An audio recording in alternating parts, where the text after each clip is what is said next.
Gadis kecil ini baru berusia 7 tahun sudah bisa menyelesaikan soal matematika yang sangat sulit. Tapi pamannya tidak menginginkan ini. Memaksanya untuk menghadiri kelas 1 di sekolah dasar. Belajar dengan anak-anak lain seperti biasa. Hari pertama gadis kecil di sekolah. Sepertinya tidak percaya dengan apa yang diajarkan guru di sana. Benarkah 3+3? Sepertinya dia tidak salah dengar. Tapi dia tidak tahu itu kelas 1, tidak semua anak seperti dia. Ketika melihat keterkejutan anak itu, guru mengajukan pertanyaan yang lebih sulit. Jadi, berapa 15 plus 1 7? Dia menjawab dengan benar begitu cepat sehingga senyum guru itu segera menghilang. Namun, guru terus meningkatkan kesulitan pertanyaan. 57 plus 135 sama dengan berapa, tolong jawab ya. 192. Ini benar-benar terlalu cepat untuk anak kelas 1. Membuat guru itu telah mempercayai apa yang dia pikirkan. Dia sebenarnya cukup terkejut dengan murid kecilnya. Dia memutuskan untuk mengajukan pertanyaan untuk muridnya. Berapa 57 kali 135? Kali ini gadis itu terdiam dan tidak langsung menjawab. Guru itu akhirnya menghela nafas lega.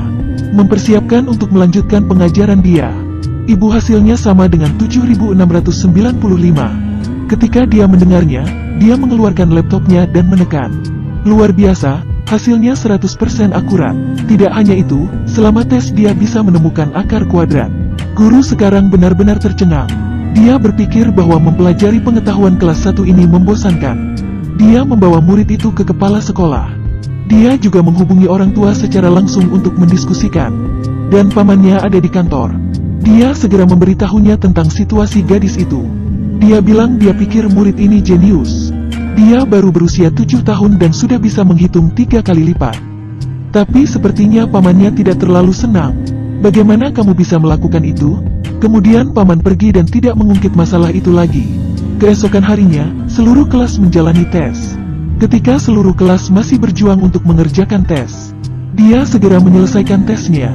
Selesai topik pertama, guru segera memberinya kertas kedua.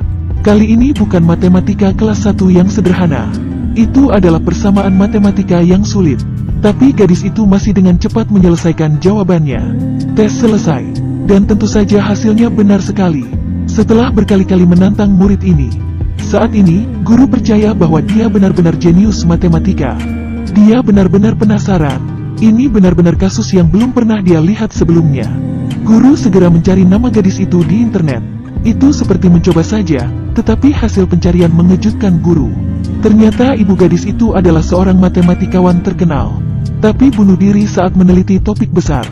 Dia segera menghubungi pamannya. Dia mengatakan yang sebenarnya padanya. Seperti yang dia lihat, kakak perempuannya adalah seorang ahli matematika.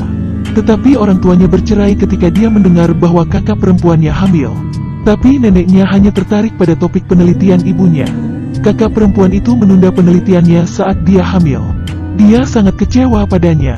Dia dan ibunya tidak pernah berhubungan lagi sejak saat itu. Dia tidak peduli dengan kakak dia lagi. Setelah kematian kakaknya, dia merawat keponakannya.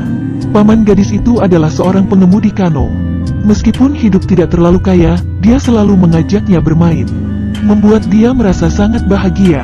Berbicara dengan pamannya, dia tidak hanya unggul dalam IQ, tetapi IQ-nya juga sangat bagus. Teman sekelasnya diganggu oleh seorang senior. Gadis itu sangat berani, mengatakan bahwa dia adalah pengganggu.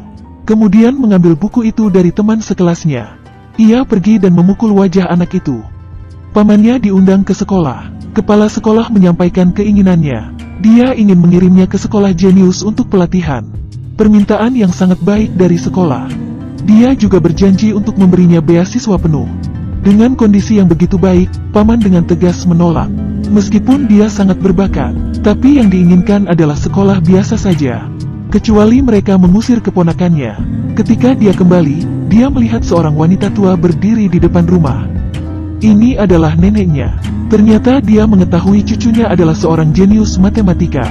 Dia benar-benar ingin mengambil cucunya dan melatihnya untuk dapat menyelesaikan proyek penelitian ibunya. Dia akan mengikuti jalur akademik, tapi tentu saja itu mendapat keberatan dari pamannya. Biarkan dia memiliki kehidupan anak biasa. Itu adalah keinginan terakhir yang diinginkan ibunya untuk dipenuhi oleh pamannya. Aku sudah membesarkannya selama 7 tahun. Bukankah ibu ingin dia menjadi seperti ibunya? Apa yang baik dengan ibu? Akhirnya mereka pergi. Benar saja, nenek tidak mudah menyerah.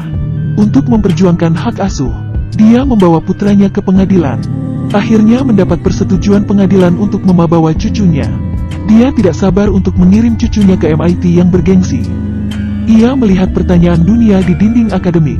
Dia bilang dia akan menemukan jawabannya secepat mungkin. Ini membuat nenek sangat bersemangat. Dia membawanya ke profesor di Fakultas Matematika untuk memeriksa levelnya. Profesor secara khusus menyiapkan masalah matematika yang sulit. Lihatlah tes matematika yang ditulis profesor di papan tulis. Gadis itu mengerutkan kening dan tidak mengatakan apapun. Tatapan profesor agak menghina dan kurang menghargai. Nenek juga tidak puas. Dia membawa cucunya keluar dari ruang kuliah. Tapi saat berjalan dengan neneknya, dia berkata, "Sebenarnya, sejak awal, bukannya aku tidak bisa menyelesaikan masalah itu. Sebenarnya, aku tidak ingin mengatakan itu." Profesor itu memberikan topik yang salah, dan segera memperbaiki masalah untuk memberikan hasil yang benar. Saya khawatir, bahkan profesor tidak bisa memberi jawaban. Gadis itu baru berusia 7 tahun, tetapi dia memecahkan masalah matematika universitas yang sulit. Langkah-langkah dari masalah matematika diselesaikan oleh gadis itu secara bergantian. Ketika dia menyelesaikan satu papan, dia menurunkan papan atas untuk melanjutkan menulis. Dia bahkan menaiki tangga untuk menulis di papan karena ketinggiannya yang terbatas. Dia menulis dengan sangat banyak, sangat cepat. Profesor sekarang melihat ini dan tercengang. Dia sengaja menulis judul yang salah untuk mengujinya. Tapi ketahuan, dia mengoreksi judulnya. Dan juga memberikan jawaban yang benar. Kemudian sang nenek bertemu dan berdiskusi dengan profesor tentang cucunya. Tapi ini membuat pamannya tidak senang. Dia tidak ingin gadis itu belajar saat ini. Paman ingin membawanya keluar, untuk membuatnya menikmati masa kecilnya. Gadis yang hanya ingin membaca buku penelitian. Tapi pamannya menghentikannya. Dia melanjutkan buku lain. Setelah beberapa saat seperti itu, paman memeluk dan mengangkatnya, membawa dia untuk melihat matahari terbenam yang cemerlang. Sungguh, itu benar-benar tidak pantas untuk usianya sekarang. Dia seharusnya menjadi anak biasa saja. Itulah yang benar-benar ingin dikatakan paman sekarang. Karena ibu gadis itu juga jenius matematika. Harus bunuh diri di bawah tekanannya. Akhir yang benar-benar tidak layak. Dan tentu saja dia tidak ingin cucunya berakhir seperti ibunya. Meskipun tinggal bersama pamannya, dia sangat bahagia. Tapi seorang pria lajang tanpa istri harus menjaga keponakan yang sedang dewasa. Orang-orang pengadilan telah datang untuk menyelidiki. Gadis itu tidak memiliki kamar sendiri dan tidak ada teman di sekitarnya. Penyelidik berpikir gadis kecil ini menyedihkan. Tapi dia sendiri tidak berpikir begitu. Mungkin pamanku tidak memberiku kondisi yang baik. Tapi dia pria yang baik. Mengapa menurutmu begitu? Karena pamanku sangat mencintaiku. Dia menyadari bahwa neneknya hanya peduli dengan bakatnya. Dan kaulah yang benar-benar mencintainya. Interogasi kedua di pengadilan. Kali ini, sang nenek menggunakan trik untuk memutuskan membawa gadis itu ke sisinya. Dia menemukan ayah gadis itu dan menyuruhnya untuk mengambil hak asuh anak itu sendiri. Namun, pria ini belum pernah bertemu dengannya. Jadi dia ingin menyerahkan hak asuh putri kepada neneknya. Tentu saja yang paman tidak ingin kalah dalam kali ini. Pengacara yang dia sewa bukanlah pengacara biasa. Ayah ini tidak melakukan tanggung jawabnya. Jadi tidak ada hak untuk menunjuk seseorang untuk merawatnya. Tapi dia sangat keras kepala. Dia bilang dia ingin membesarkannya tetapi tidak tahu di mana menemukannya. Pengacara segera mengambil komputer, memberikan bukti dari kata-katanya sebelumnya. Wajah ayah mulai memerah. Berita tentang dia telah diposting di internet. Tidak sulit untuk membuktikan keinginannya. Pada saat ini, sang ayah tercengang dan tidak bisa berkata-kata. Mendengar hal itu, hakim pun menjatuhkan vonis. Pengadilan tidak memberi hak asuh pada ayah. Meskipun, badai sementara berakhir. Tetapi setelah mengetahui bahwa ayah kandungnya muncul, dia sangat sedih. Dia terisak, menyalahkan ayahnya. Dia pikir ayahnya tidak mencintainya. Tidak mau merawatnya. Dia seharusnya tidak dilahirkan. Saat ini, pamannya membawanya ke rumah sakit. Dia akhirnya berhenti dan tersenyum. Gadis kecil itu menyaksikan kelahiran seorang anak dengan matanya sendiri. Pada saat ini paman berkata kepada gadis itu bahwa, ketika kamu lahir, semua orang sangat bersemangat seperti ini. Meski paman bukan ayah kandungnya. Tapi dia adalah harta karun di telapak tangannya. Akan selalu ada orang yang memperjuangkan keponakanmu. Sepertinya, orang yang duduk di sini bukan lagi neneknya. Dia mulai bertindak kasar. Dia ingin hak asuh cucunya.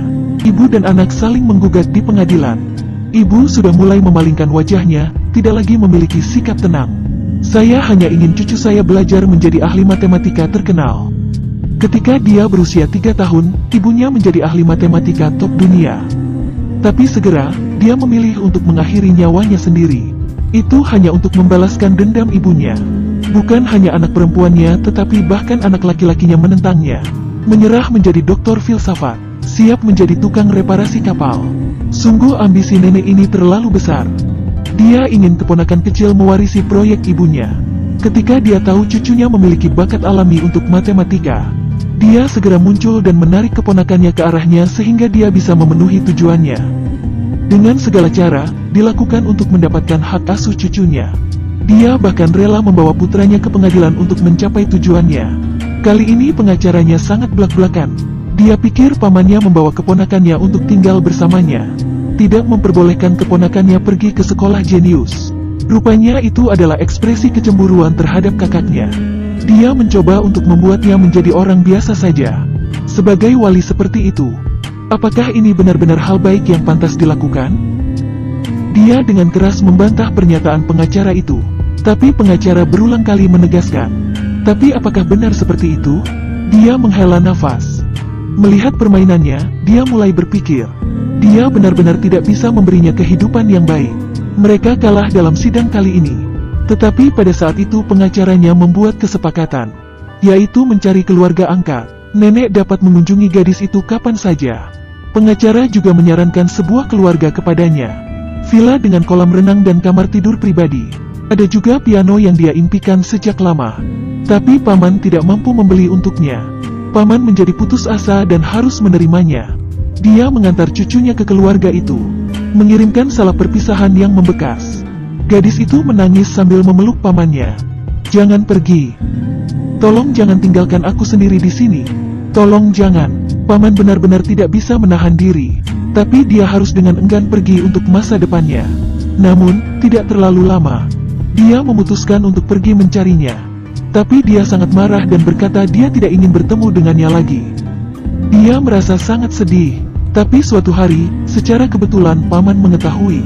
Kucing yang dibesarkan gadis itu disuntik dengan obat dan mati dengan tenang. Dia sangat marah karena berita itu. Ia bergegas ke toko hewan peliharaan. Dia tahu cucunya sangat mencintai kucing ini. Dia tidak bisa melakukannya sendiri. Hanya satu orang yang berani melakukan ini. Paman bergegas mendekat. Membuka pintu, dia melihat neneknya telah menemukan guru untuknya. Menatap gadis yang sedang bekerja keras memecahkan masalah matematika. Dia tidak bisa menahan lagi. Dia melemparkan buku catatan itu di depannya. Tetapi pada saat dia hendak membawanya pergi, dia melarikan diri dengan tergesa-gesa. Tentu saja sang paman buru-buru mengejar keponakannya. Dia memeluk gadis kecil itu dengan erat. Gadis yang memukulnya pasti menolak untuk diam. Dia menyadari bahwa dia benar-benar salah. Yang benar-benar dia butuhkan adalah cinta dan kebersamaan keluarga. Nenek selalu berpikir dia baik untuk anak-anaknya. Tapi dia tidak pernah peduli dengan pikiran anak-anak. Tidak menyangka cucunya begitu berbakat dan sangat pintar. Masih lucu dan imut. Dia sangat menyesal. Pada titik ini, gadis itu menangis. Dia memaafkan pamannya. Sang nenek mengambil buku catatan itu dan melihat. Apakah catatan penelitian dalam hal ini benar atau salah? Pria itu mengangguk setuju. Ternyata penelitiannya sudah lama selesai oleh ibunya. Tapi dia tidak mau menceritakan ini pada ibunya. Dia benar-benar tidak mengerti. Bukankah ini impian seorang matematikawan? Apa alasan untuk menyembunyikannya? Paman menjawab ini sebagai tanggapan terhadap nenek. Sang putra mulai menceritakan keinginan kakaknya. Dia sangat lelah dan mengatakan itu. Hanya setelah kematiannya naskah ini diterbitkan. Ketika dia tahu alasannya, dia tercengang. Dia tidak tahu putrinya sangat membenci hal yang dia lakukan. Silakan terbitkan tesis ini. Biarkan aku menjaga putriku. Lalu dia segera membawanya pergi. Karena dia mendapatkan apa yang dia inginkan. Sekarang cucunya tidak begitu penting lagi bagi dia. Di ruang kosong sekarang, dia mulai melihat manuskrip putrinya. Tiba-tiba dia merasa sedikit pusing. Karena setiap naskah memiliki air mata anak perempuan. Wanita tangguh ini mulai menangis dengan getir. Sekarang dia akhirnya mengerti, berharap terlalu banyak dari anak perempuan itu telah menjadi belenggu yang menahan putrinya. Tapi apakah dia benar-benar menyesalinya? Tidak masalah. Dia masuk kembali dan memanggil profesor. Dia ingin mempublikasikan hasil penelitiannya. Meskipun dia tidak bertobat, dia juga berubah pikiran. Gadis itu memutuskan untuk melanjutkan ke sekolah yang lebih tinggi. Hanya di sini bakatnya akan ditampilkan. Tapi sepulang sekolah, paman akan membawanya keluar dengan anak-anak biasa. Karena jenius juga butuh masa kecil. Dia benar-benar beruntung memiliki paman yang penuh perhatian. Apakah gadis kecil di film ini mungkin adalah dambaan setiap orang tua? Tapi saya percaya setiap orang tua ingin anaknya bahagia. Sampai jumpa lagi.